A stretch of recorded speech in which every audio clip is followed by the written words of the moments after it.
ওই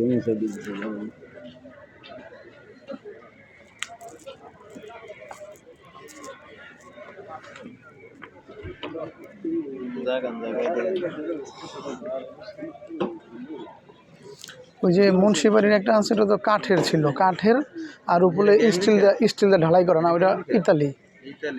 হ্যাঁ, ওটা কাঠের আর উপরে স্টিল দিয়ে ঢালাই, ওটা কাটতে হয়েছে পরে, ওটা কাটতে হয়েছে। হ্যাঁ, ওটা কষ্ট হয়েছে অনেক। আর এটা তো মাশাআল্লাহ তালা চাবি দেওয়া আছে, লক সিস্টেম।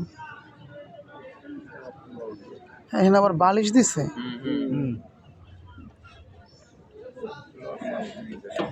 একদম ফ্রিজের মতো। ওরা এইভাবে এগুলো ধরে নিয়ে কভারের মধ্যে রাখে। হ্যাঁ, ওইভাবেই রেখে দেয়, আসলে রেখে দেয়। রশি দিয়ে ধরো, অত নামে না।